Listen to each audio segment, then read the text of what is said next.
right, welcome everyone to Investing for a Livable Future. My name is Ingrid Geis, and I'm a member of the 350 Mass Stop and Steer the Money Working Group. We would like to thank our webinar co-sponsors tonight, Mothers Out Front, Elders Climate Action, and Lexington Climate Action Network for their support in this project. Tonight's presentation is going to cover the following topics. The presentation itself, which I will do, is going to be just a little shy of 35 minutes. After that, I'm going to hand things over to Alan Field, who's going to do a live demonstration of one of the investment tools that we'll introduce you to tonight. And that will take about 10 minutes or so. And then we'll hand it over to Amy Hunter-McGuire, who will help us out with Q&A. We're hoping to wrap this whole thing up in about an hour's time. You should know that the webinar is being recorded, and within the week, we will send you a link of the webinar slides, and documents that have links to resources that we're going to talk about tonight. So you don't have to be madly scribbling away during all of this. We do ask that if you have questions during the presentation, that you put them in the chat, because we're going to kind of use what we see in the chat as the foundation for Q&A. All right. And before we get started, here is the disclaimer. I'm not going to read it, but the most important sentence in this disclaimer is, we are not providing investment advice. Okay. Why are we even talking about investments in climate? Well, Project Drawdown tells us that for every $1,000 in savings we have in the bank, this is roughly equivalent to the emissions generated by flying from New York to Seattle every single year. Think about it. That's just for $1,000 of savings. Now think about how much money you have in your investments, and you will probably quickly reach the conclusion that we have, that our investments may very well be our largest or biggest source of carbon emissions. Yeah. But the good news is we can do something about it. Ingrid, if I may interrupt just for a second, some people may not see your slides. If you don't see Ingrid's slides, click on Ingrid Geis's screen button at the very top of your window. Thanks. Okay. Underlying everything that we're going to cover tonight are two approaches to green investing: divestment and engagement. Divestment is a removal or a screening out of a sector from your portfolio. Since we're all climate activists here, we're going to be talking about the screening out of fossil fuels. Now, obviously, if we hold individual fossil fuel stocks, we can sell them and put the proceeds into something that's more aligned with our values. But if we prefer to invest in funds, and this is really what we're going to be spending the bulk of our time on tonight, then what we want to look for are funds that screen out fossil fuels or are divested from fossil fuels. So that's what we're talking about when we talk about divestment.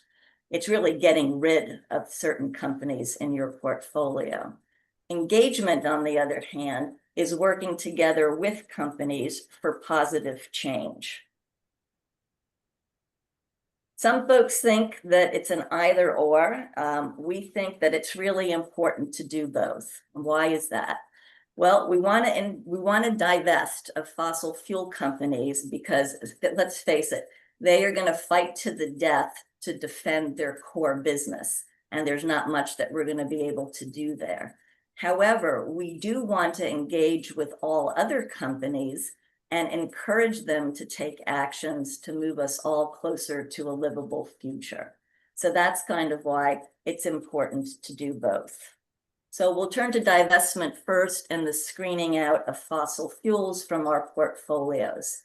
In our research, we came across an organization called As You Sow, which maybe some of you already know about. As You Sow is a nonprofit leader in shareholder advocacy. They've got a really terrific comprehensive and easy to use website, and we really urge you to check that website out. What we're looking at here is a terrific tool of theirs called Fossil-Free Funds. And if we click on the green box that says top rated funds, this is what we will see. You see in the top left-hand corner that there are 3 tabs. We're currently on the fossil fuels tab. The performance tab obviously is just the performance of all of the funds that they cover. I'm not going to spend time on that tonight because it's pretty self-explanatory. And then there's the sustainability tab, which shows you different things that you can screen for in funds besides fossil fuels. And we'll talk a little bit more about that in a few moments. But let's stick to fossil fuels for a moment. As You Sow covers 3,000 stock funds. And what they do is they grade these funds from A to F based on their fossil fuel exposure. The great thing about this tool is that when they talk about fossil fuel exposure, they don't just mean fossil fuel companies. They also mean the banks and the insurers which support the fossil fuel industry. So you can see it's a very comprehensive way of screening out fossil fuels. Currently, there are about 22 funds that get an A grade for all 3 of these groups. Those 22 funds, by the way, are diversified funds. That means they are funds that invest in a whole host of different industries. And they're also funds that have a sustainability mandate or a mission to invest in a sustainable manner. There are plenty of other A-graded funds from As You Sow. A lot of those are sector funds, could be like a pharmaceutical fund or a semiconductor fund. Obviously, by definition, those funds get an A because they don't have any fossil fuel exposure. So remember this page that we saw a moment ago? We're going to randomly pick the Amana Growth Investor Fund, and we're going to click on that so you can see what's there. So Amana, you can see here, gets an A for fossil fuel companies because the circle down below in the left shows you there's 0 fossil fuel investments. However, if there were fossil fuel investments, if you look on the right-hand side of the slide, you would not only see what those investments are, but you would see what industries they're in. The coal industry, oil and gas, they could be a fossil fuel-based utility. We also see that the Amana Fund gets an A for fossil fuel finance and an A for fossil fuel insurance, again, because 0 holdings in each category. And once again, on the right, if they did have holdings, you would be able to see the details of those holdings.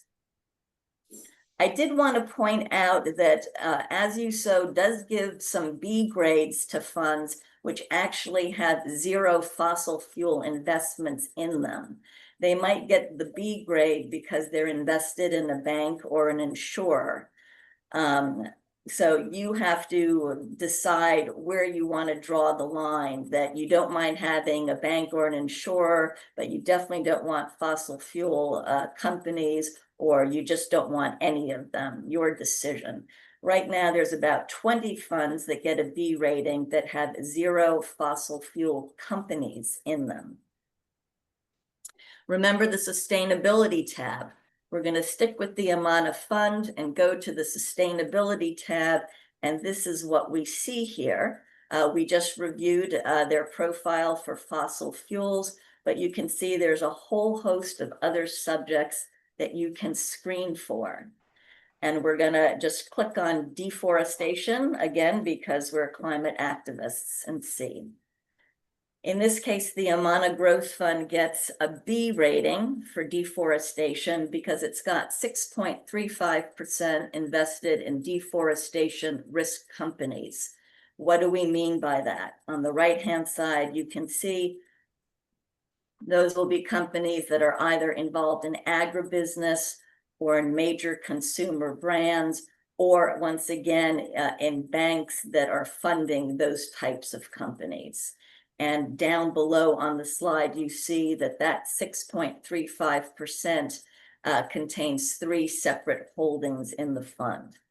So this is just an example of all of the things that you can look at in top-rated funds.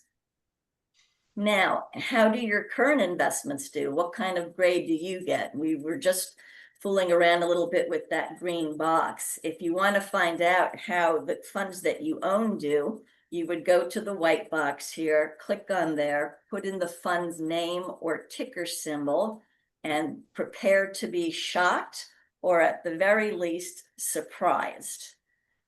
And I'll give you the example here of a Vanguard fund that I bought several years ago. I bought it because it was an ESG fund, which stands for Environmental Social Governance, and just kind of made the assumption that surely this fund would be in line with my environmental values. But as you can see here, I was mistaken, because on the right-hand side, you can see that in fact, it's got a lot of fossil fuel investments, including coal companies. So 2 messages here. The first is never assume. Just because you see the ESG label, it might not be what you think it is. And it really is worth doing a little bit of upfront research to find out what exactly the fund manager means by ESG.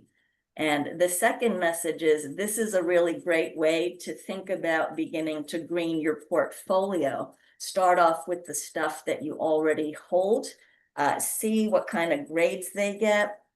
If you think that you need to make some changes, then you can use As You Sow's top-rated funds to come up with some new ideas. Remember, we talked about the need to divest and engage. This is what divestment as a sole investment strategy does for us and what it doesn't do. Well, 1, it makes you feel good because you're taking a stand against fossil fuels. 2, it aligns your investments with your values. That's good. 3, it avoids the risk of fossil fuel stranded assets, which is good because stranded assets can over time really hurt the performance of your fund. However, divestment alone does not send a signal to companies to change, and it also does not maximize your influence on companies.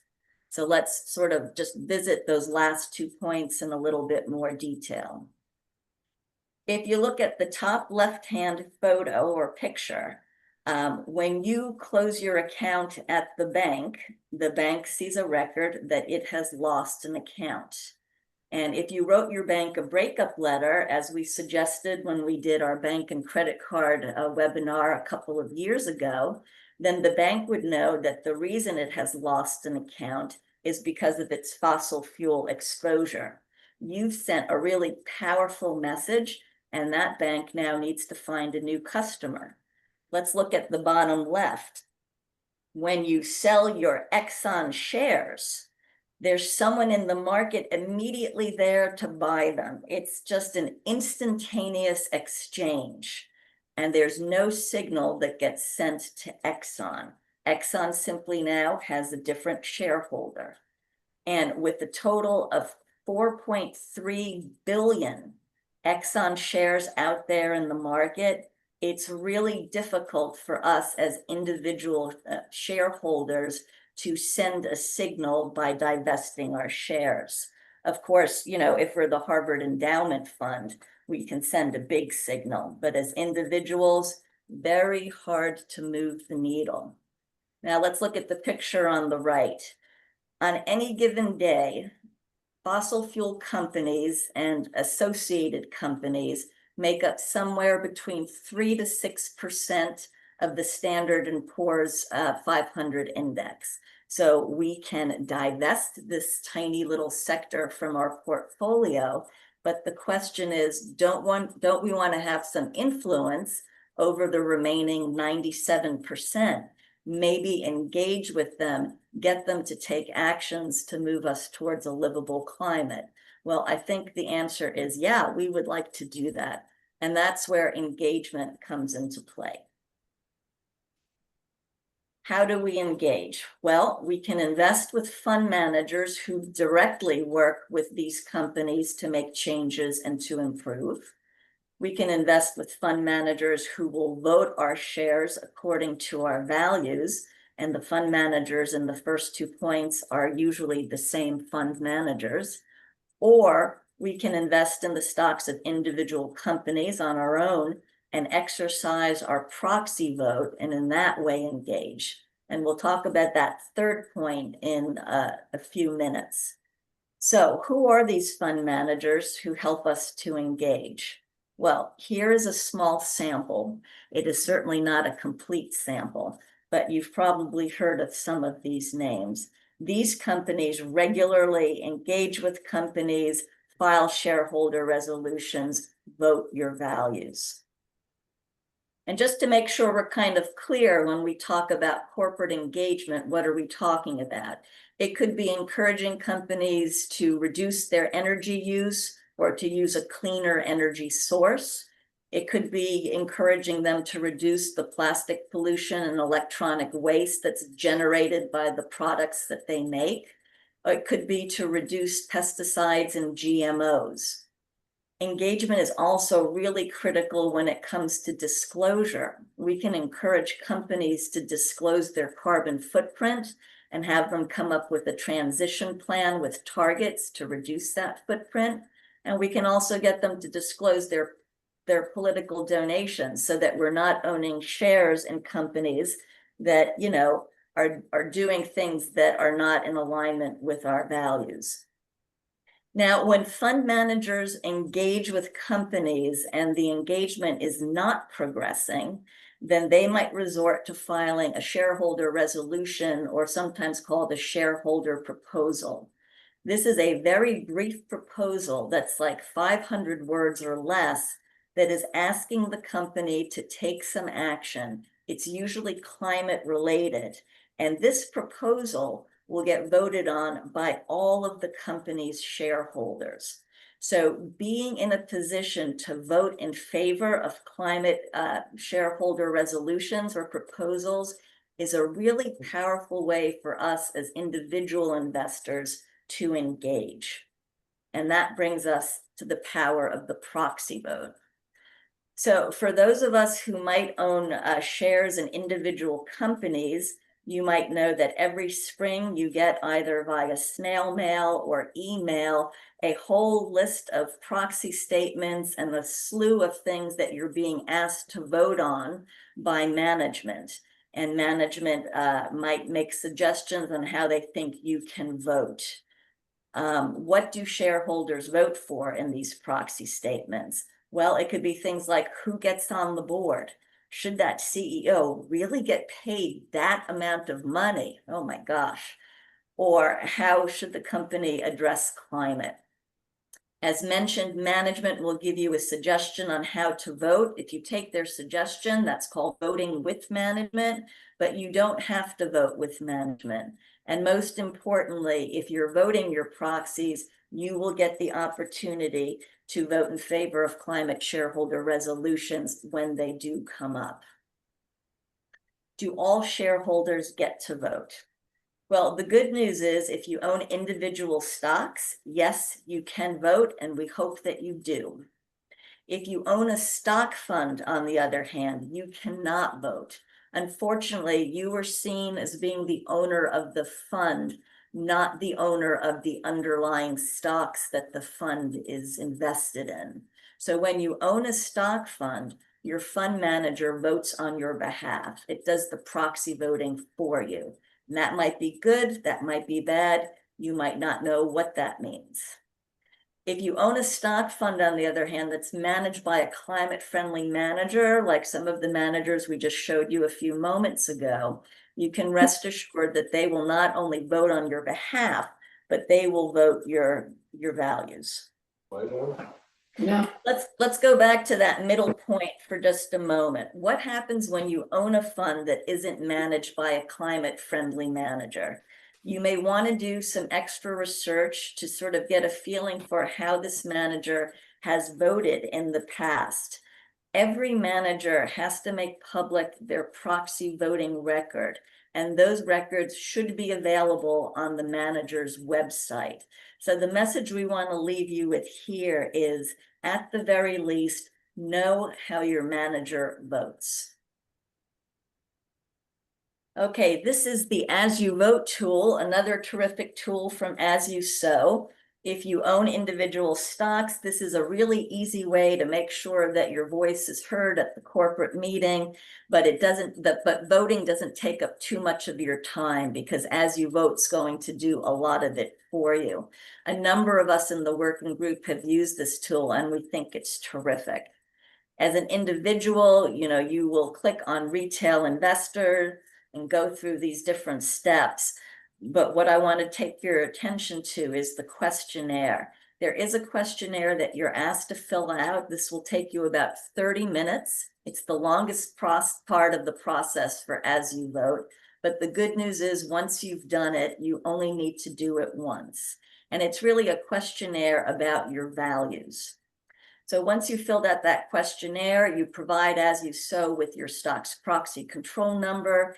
And then based on your values, AYS will vote every ballot item on your behalf, and it will send you a report on how you voted. In the event when you get the report that there's a mistake or in the interim you've changed your mind about a certain issue, you can always change it, resend, and get a new report. Of course, obviously, as long as it's before the annual meeting. Voting is really important. And here's another reason why. Here are the big three: Vanguard, BlackRock, State Street. We've all heard of them. These guys are huge. They dominate the fund market. They manage hundreds, if not thousands, of funds. And because of that, they also vote a lot of proxies. They vote over a quarter of all proxies out there. And we know from their proxy voting records that they do not share our values. So that's kind of an important thing to know. And it does lead to certain predicaments.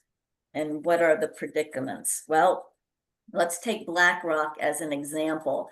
BlackRock, under its iShares brand, has a number of clean energy funds.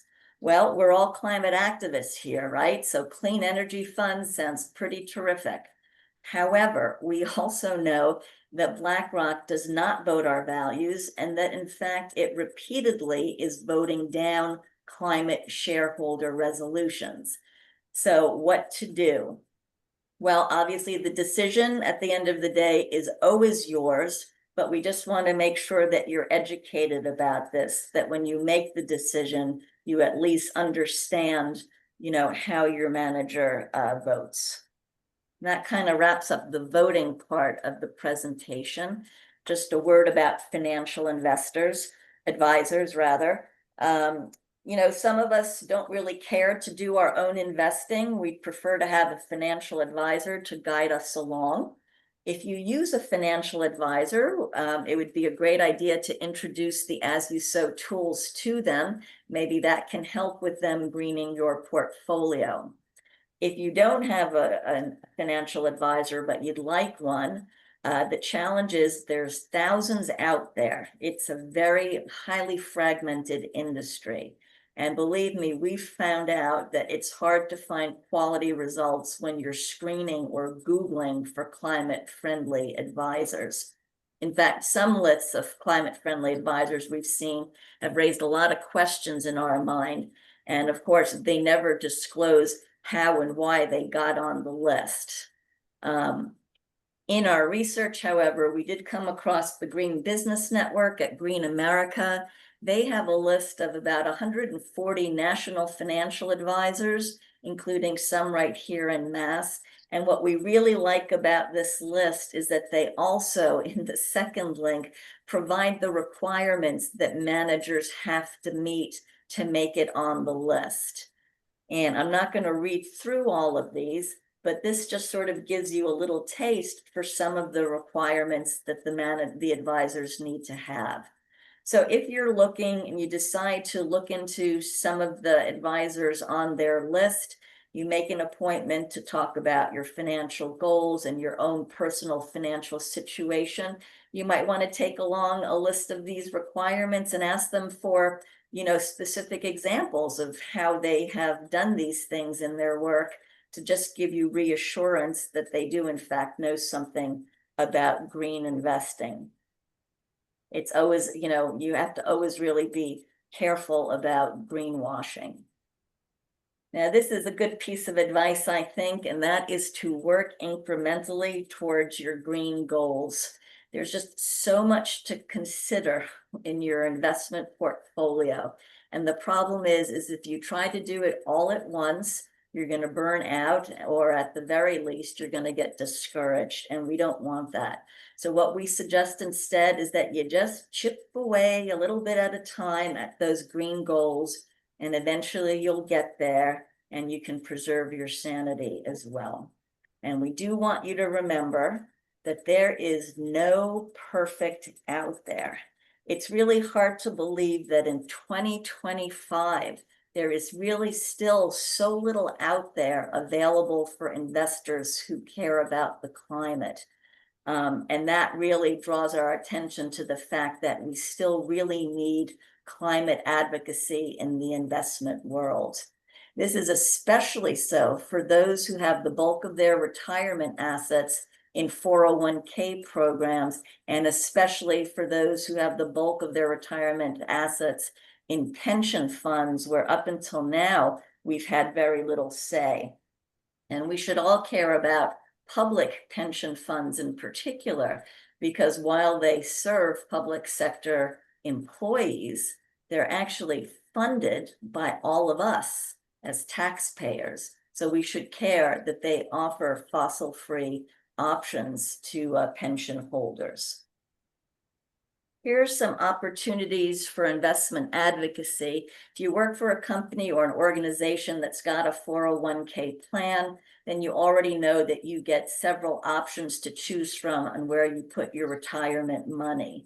If your 401k does not include a fossil-free option, something you might want to consider is finding other colleagues who are like-minded, who also want a fossil-free option. Maybe put together a petition with signatures. And when you've got a certain amount, go and meet with someone at your human resources department and say that you'd really be interested in a fossil-free option. The HR department can reach out to the 401k administrator. And perhaps if that particular administrator does not have its own fossil-free option or doesn't want to do one, you might even be able to suggest a fund that gets a high grade from As You Sow. If you want to influence your pension administrator, I'm not gonna sugarcoat this. This takes a little bit more work. Public pension funds require changes in legislation. If you have money with a Massachusetts state pension fund, then we urge you to write to this address, TR Climate. There are a bunch of folks at Third Act and some other environmental organizations that are working to get legislation passed so that the Massachusetts State Pension Fund can have a fossil-free option. If you own money in a different public pension fund, then we would ask you to look into climatesafepensions.org. They've done a lot of work with different pensions around the country.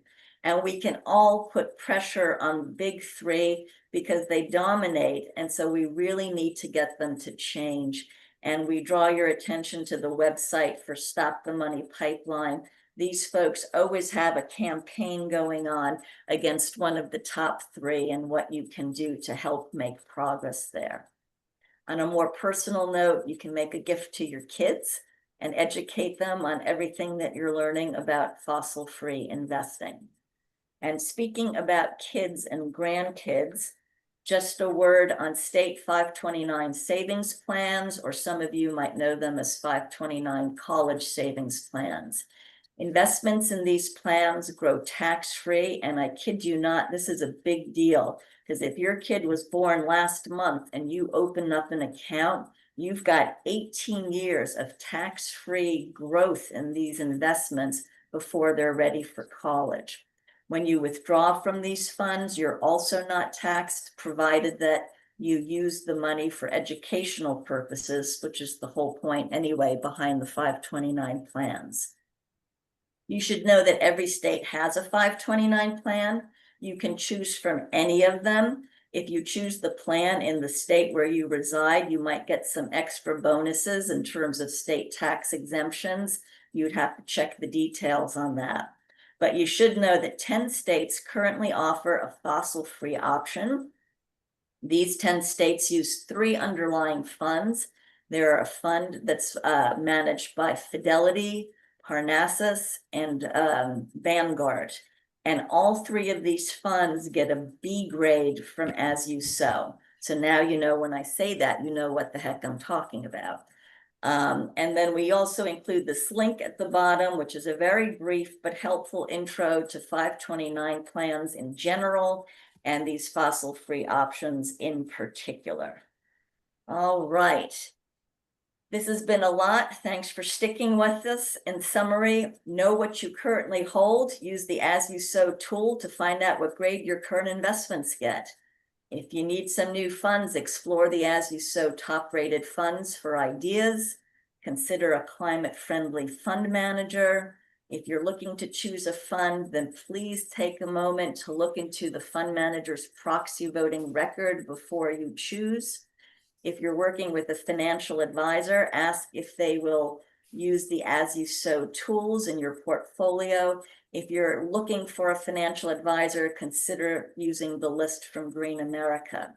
If you hold individual stocks, we urge you to please vote your proxy and engage. If you don't vote your proxy, you're giving up your power. And we ask that you work incrementally towards greening your investments because we want to avoid burnout. And we want you to save some energy at the end to advocate for fossil-free options in your 401k and pension plans. As with all things in climate, every little thing that each of us does counts. But when we work together as groups to get changes for hundreds, if not thousands of us all at once, like making changes to these 401k plans or pension plans, that's really when we move the needle. And at the end of the day, we're trying to move the needle. Okay, this is the small but mighty Stop and Steer the Money Working Group. These members have dedicated so much of their time and efforts to put together everything that you've seen in the presentation tonight. The miracle is we're still all talking to one another. I'd like to also say a big shout out to Ryan Delaney for helping us with these great slides. If you have questions later on, this is after the Q&A, questions or comments for us, like if you know about a great green investment resource that we have not covered in this presentation tonight, please reach out to us at either of those email addresses. We would love to hear from you. And lastly, check out that link on the bottom. That's our working group page at the 350 Mass website, where you can see what we're up to and what we've done in the past as well.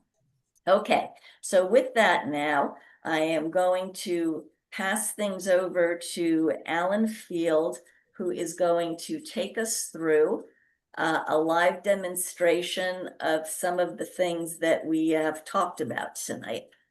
Alan? Yeah, thank you, Ingrid. Yeah, we thought it would be useful for a brief sense reinforcement of what Ingrid has been talking about by looking at the As You Sow website live. So I'm going to get that going on my screen now. And you should see that where it says in the top left corner, As You Sow. The address is pretty simple, asyousow.org. As Ingrid is saying, it's an incredibly rich site. I still haven't explored it all. I recommend, even if you've looked at it once or twice, go back and you'll find more interesting stuff to look at. But just for now, we're just going to review a bit about how you can learn about funds and how you'd find it. I will get at the end of when I'm talking, I'll give you the links to get to this and also a link to get to the fossil fuel part of it more directly. But anyway, this is the home page. And if I scroll down a bit on the home page, there's various issues here just to show you the richness of the site. But we're just going to select this one, Invest Your Values. Okay, that brings us to this page. And then again, there are all these issue areas. We're focused on fossil-free funds on the top left-hand, that green one. But there are these other topics there as well. I could scroll down a little bit more so you can see the others there. So I'm going to select the fossil-free funds. And we're now in, if you look in the URL up in the corner, we're now at fossilfreefunds.org, which is still part of As You Sow. And to learn about funds and whether you might want the fund or you might want to get rid of the fund, this is a fantastic tool to learn about them. So why don't we start out by looking at the top rated funds. I'm going to click there in that green box. And it shows a listing of these funds. Now, I'm going to actually right away, where it says get more funds, I'm going to click on that a couple of times, and I'll scroll down. If I click it once more, you'll see now we're heading from the A funds to the B category of funds. So you see this column, this A, the heading of that column is fossil fuels. So these are the ones that get the top grade for fossil fuels and have 0% invested directly in fossil fuels. Now you'll notice in this row here, if you can see me highlighting these little headings, this one here, this is sustainability mandate, has a little caret next to it on the left. That means that's actually how it's prioritized right now. So all of these, it's going to first have all the ones with this US SIF listing there. If you wanted to just click on fossil fuels, it would give you that prioritized first. In fact, if I do it once, it'll give you it on the end of it first. So you get all the F funds. If you click on it again, it'll get back to the A funds. But anyway, I'm going to go back where I was and get more funds again. These other headings, fossil finance, Ingrid has talked about, and fossil insurance. You may get a one that's graded A on direct fossil fuels, but it'll have a worse grade here. The Clean 200 heading is an interesting one. It's, as I understand it, like with this first one, it says 17%. That means 17% of the holdings of this Calvert fund are in companies that are actually focused on or spending on Hey, Alan, excuse me for a moment. Yep. Alan, any chance you can make the font any larger? Let's see. Let me try something here and see if, yeah, that made it larger. Like that? Great, thank you. I'll have to make the window larger. There we go. How's that? So this says 17%. Next one says 42%. So that's you have to decide on all of these things whether it's important to you or not. This is kind of a nice thing that to know that 42% of the investments that are in other companies are in the Amana institutional stock, or the investor stock actually, are in companies that are actually doing something, you know, it might be solar, it might be renewables, or it might be all kinds of things that are positive in terms of fossil fuels in particular, actually. So let me go next. 1 second here. Okay, so see the tabs on the top here. Right now we've got fossil fuels and fossil fuel related issues primarily here, in fact, completely. If I go to sustainability, you'll see different kind of picture. These are the same funds on the left, but now you'll see, and you know, you'll find whatever fund you pick, there's going to have some negatives to it. I only found one fund out of 1,000 or more that were green in all categories. So anyway, you have to decide, well, is military weapons, this first row here, a high priority for you or not? Maybe not. So that may be something you can live with because you like the other categories. Now, the other consideration is what is their performance? This is a tricky category. Past performance is not a guarantee of future performance, as they always say. But it is somewhat of an indicator. I find if I find a fund, like if I look for one here somewhere, like this last one here, Calvert International Opportunities, it's like it's always been below 10% average return for a year. So that's kind of pretty consistently weak. So I would be hesitant to jump into that one. And some of them that have really remarkable results, like, you know, 15-year average of 12.7%, you might find that in the next year it doesn't do that anymore, but at least be slightly more reassured, perhaps. So I thought, well, I'd just give you an example. Let me go. Okay, see, there's a search fund button at the top here. I thought it'd be interesting to put in just a couple of what they call the tickers, the letters for a certain fund. And I'm going to put in this one here first. Okay, and I'm going to search for it. And this is the Fidelity Climate Action Fund. Now, a reason I picked this one is because Ingrid was talking about 529 accounts. And this is a fund, until recently, Fidelity did not have a fossil-free fund. And now it does. And this is actually much better than any of their offerings before. But if I go to fossil fuels here, it's actually a B though, because in terms of fossil fuel insurance, fossil finance, it's got a C, which is dragging down its score. Otherwise, it would be higher. But it is 0% fossil fuel investment. Let me try a different one to show you. And while Alan's typing up the next one, I just want to say the reason that we have a fossil-free option through Fidelity for the 529 plan is due to the hard work of a lot of folks from Mothers Out Front and from folks in this working group and Third Act and so forth. So advocacy makes a difference. That's right. I noticed somebody in our audience by the first name of Sue, who's part of that group. So I'm going to try PRBLX just as a contrast. This is Parnassus Core Equity Investor. But there are other ones, similar ones. Okay, it's again got a B, but it's pretty good. It's got a D in fossil finance. But where it really looks different than the previous one is if we go to sustainability, and look at that. It doesn't have any C's or D's or F's. So that's kind of reassuring on those topics. And if you look at the performance, it's actually pretty impressive performance, 1 year, 3 year, 5 year, 10 year, 15, even 20 year. So that would be a fund that you might feel is relatively, nothing's going to be perfect, is relatively good in terms of fossil fuels, except for the fossil finance factor, the banks, and it's good in some other categories. So anyway, I think that's all I really want to show of that. I'm going to stop my sharing, and I'm going to put in the chat the links that I referred to earlier for As You Sow directly or to the fossil fuel page. I'm just going to go to chat now and stick it in there and send it to you. There it is. So if you want, you can hopefully copy that out of there and you will have immediately a reference so you'll know how to get there. So with that, I hope that's helped a little bit, just seeing sort of what it looks like on the screen. I recommend going back there. It's pretty easy to maneuver and it's really kind of interesting, very interesting stuff. So at this point, let's have a Q&A. Amy's going to help us with questions and answers, and I'll give it over to Amy. Thank you, Alan, and thank you, Ingrid, for a great presentation, making us all look so good. The first question that we have in the chat was about the $1,000, the emissions number. How do we know how that was calculated? I don't have the details on that, but I did provide the source down below. So when you do get to the slides, you can look into that. I would say that Project Drawdown is a pretty impressive organization and they won't put out something too lightly.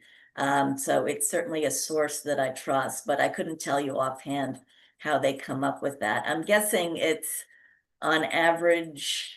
Yeah, I'm not even going to go there because I don't know, but you will have the source of that. Yeah, I would like to add that we looked hard at these kinds of statements, and it was hard to find ones that were well documented, but this one was at least well documented by Drawdown, and that's really why we prefer to use this one.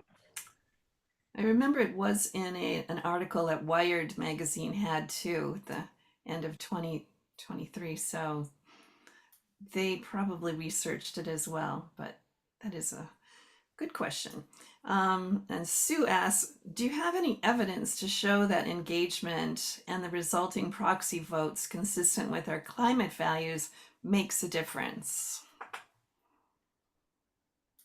Well, I know that some of the websites of some of these fund managers, for instance, who do engage, they will list on their websites successes that they've had, for instance, in getting whatever Coca-Cola to reduce its plastic packaging and such.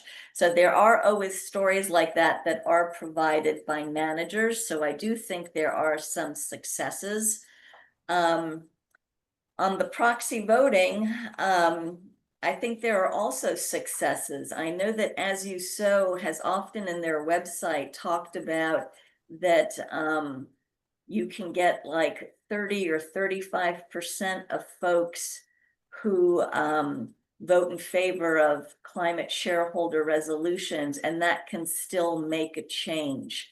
Now, there's something important that I should say about shareholder resolutions, and that is at the end of the day, they are not binding. In other words, the companies don't necessarily have to follow suit. But I would say that if I were the CEO of the company and 30 or 35% of my shareholders have voted in favor of this, I think it would be not a great idea to ignore that. So that's kind of a very touchy-feely answer to that. Yeah, I might just add, I've been sort of a proxy skeptic, but I've sort of been won over in particular because of the tool that As You Sow has. Because without that, I used to get these proxy statements and you'd read endless stuff and you get to the end of it. And then most times it seemed like there's actually nothing to vote for, but you just spent half an hour getting nowhere. With the As You Sow, they have various choices as to how you do it. But basically, they take care of it once they have your set of values. And that at least makes it more doable for people, which was going to add the numbers of people who are actually doing it. Yeah, it's really kind of the situation that we've gotten ourselves into with funds. And let me be the first to say that I love funds. They're convenient and it's a very great way to get diversification and so forth. But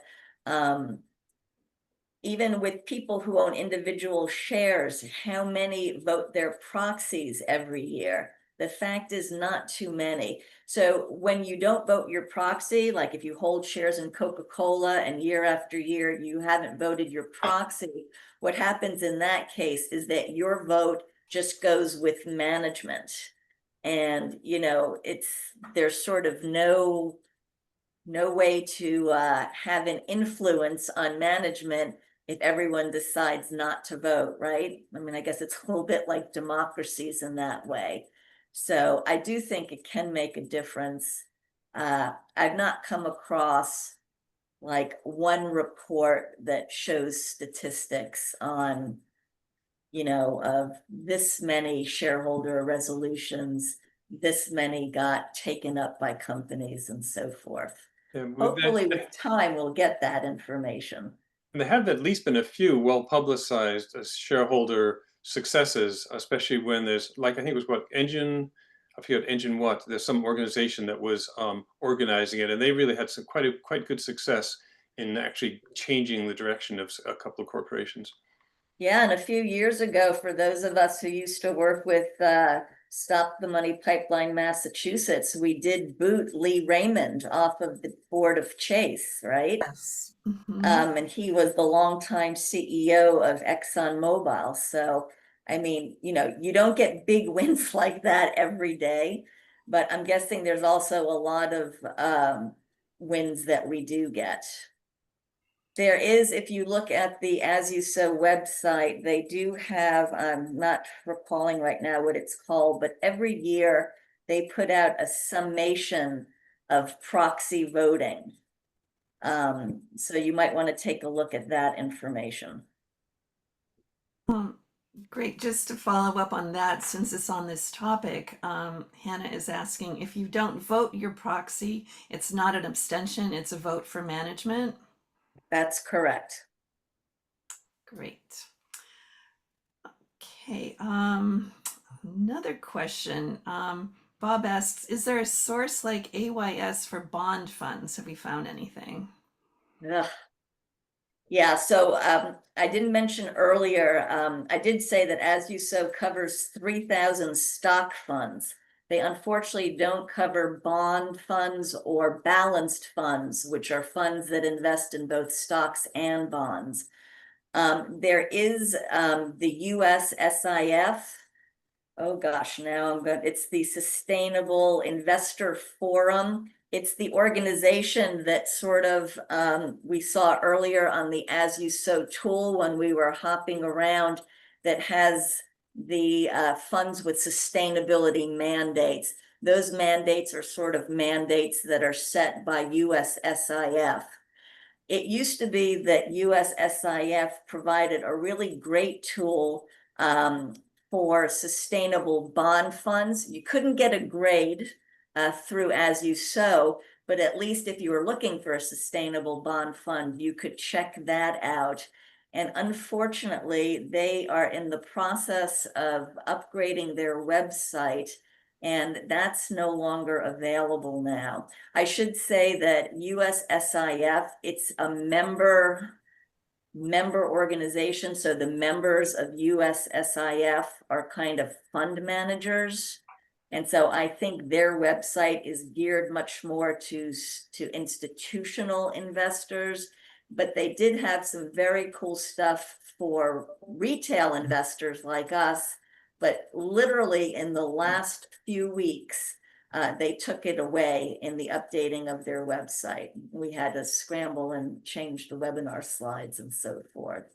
So as of right now, we do not know of a source where you can get for sure a grading of bond funds. Right. Great, thanks. Catherine is asking, most of the expense ratios are higher on these funds. Is there any analysis that shows how higher expenses actually pay for better returns, both financially and for the climate? So when we're investing, fees are always very important. I mean, one of the reasons that Vanguard took off the way it did was because it had so many index funds, and obviously an index fund, which is just mimicking an index, is always going to have lower fees than an actively managed fund where you have a manager that's trying to beat the index that they're performing against. Generally speaking, funds with higher fees have to, they have to do a lot better in terms of their stock picking and performance to override those higher fees.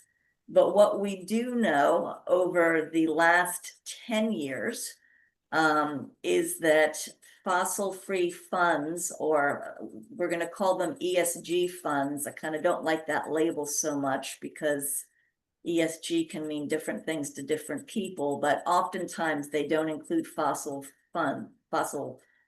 companies. Out of the last 10 years, they have outperformed 7 of the last 10. When you saw that pie with fossil fuels, it's such a small percentage of an overall index, right? So that it shouldn't make a big difference at the end of the day if you take it out. And we do also know that the issue with investing in fossil companies is that you've got the stranded costs, right? When you look at Exxon's balance sheet, on the asset side of that, I don't want to get too wonky, but on the asset side of their balance sheet are all of these oil reserves that are underneath the ground. Well, they are there as assets, which means something of value, because the assumption at the end of the day is that that oil is going to be brought above ground. Well, if we all do our work correctly, maybe we're going to keep it down under the ground. And if we do that, then eventually the companies will have to write down those assets. You write down assets, meaning these are no longer as valuable as we told you they were. It depresses earnings.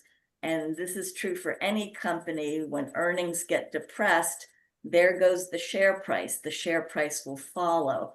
So I think we could make an argument for over the long term to not have fossil fuel stocks will enhance performance because you're going to avoid those stranded risks, which will come at some point.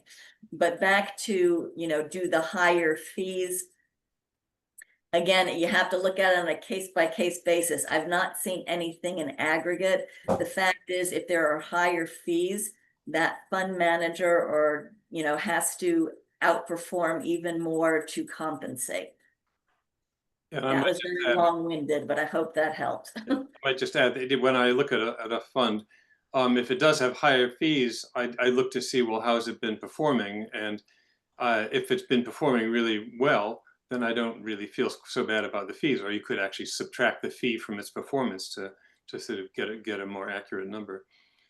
One thing I might just mention about index funds is the commonly known ones like the S&P 500 inevitably are not fossil fuel free by a long shot.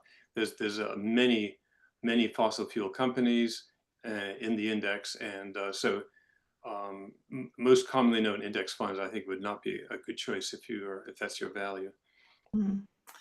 Well, we're running into 8 o'clock, but maybe just a few. We started at 7:05, so we can Oh, still do a little go bit to more. 8:05. Yeah. Gotcha. I'd like to add a comment here. In the chat, Kate Enderlin put a comment in here, which I think is very valuable. She said, looking at as you sow by looking at one's current portfolio is a good way to get comfortable and hopefully encourage changes. In other words, take your 401k, pick a mutual fund or an exchange traded fund and plug it into fossilfreefunds.org. That Ingrid referred to that. You're going to be shocked, but that's the point. In other words, try it. Yeah. The key here is to take a step, and the step is any funds that you own, mutual funds or exchange traded funds primarily, plug them into fossilfree.org. That's the first thing to do. And I think Kate is right about that. And we go from there because it's a huge database with all kinds of possibilities. Oh, and actually, I saw another question about how up to date is the information. I think it's actually quite up to date, like maybe even on a daily basis. They use they plug into some other databases that are updated daily, like Morningside. I think Morningstar was it Mornings? They use Bloomberg as well. It might not be daily that it's updated, but certainly monthly. I mean, it's not like once or twice a year by any means. I think it might almost be daily. Yeah. To follow up on those type of questions, does AYS charts indicating performance take the fees into account in their percentage gains? And then Alicia's answering that, thinking that Probably is not. the case. I don't think so, because they list the expense ratio separately from it. So I think correct. I think it's not considering the expense ratio. Okay. Okay, and this is interesting question given our environment. Is corporate engagement not facing backlash as some states are punishing firms that mention ESG, saying influence is being weaponized? So how are asset managers navigating this new terrain? I might just say, even before this new administration, some of us were tiring of the term ESG because we're finding, as Ingrid showed, it's no guarantee that it's what you like. So it's funny that actually both sides of the political spectrum are kind of not fully promoting ESG. So I wouldn't mind if that term was used less and people focused on the issues more. I think so. Was the question about ESG or about what was the question, Amy? It's about some states are actually punishing firms that mention ESG. So wondering how asset managers are navigating this new terrain, like thinking about what happened with BlackRock going back and forth, and yeah, there's a lot of pressure for sure. I can't answer how they're managing. I can't imagine. Anyway, it's hard to tell where that's going to go. We do know that shareholder resolutions in the last year went down. Now, I attended a webinar by As You Sow, and some of the experts that were on that said that part of the reason that the resolutions were down was that the engagement was being more successful. But what was also true, and I don't really understand fully how this works, is that the SEC, the Securities and Exchange Commission, is somehow getting more involved up front on these proposals. And I don't know exactly how it works, but they're not allowing some of these proposals to go through. I just remember the documentation that was shown. Okay, Toby just said the SEC has to approve shareholder resolution. So they have definitely been pushing back a little bit as well. So it's kind of those two things. You know, one is a positive thing that the engagement's been working, so no need for a resolution. And the other's negative, that the SEC is kind of doing its part and trying to dampen down Yep. climate activism, let's say. One last reminder, and then please email us with that address that I put in the chat with any question you have, like the questions you've had in the chat, and we will get back to you. Yes, and we are at 8:05, and maybe a good way to pass it back over to Ingrid to wrap things up is to thank Kate for her nice compliment. And also, it's a very interesting point she makes that because as more states pass make polluters pay bills, fossil fuel stocks may not be a great investment. So, as Alan So we can drive them down. Yeah. Yeah. So thank you, Bruce, Alan, Ingrid. Thank you, Kate, for your Thanks nice. so much for joining us. And once again, sometime within the week or so, you'll get a link to the recording, the slides, and some documents with links to the resources. Thanks so much for attending, and have a great night. Great job. You. Night.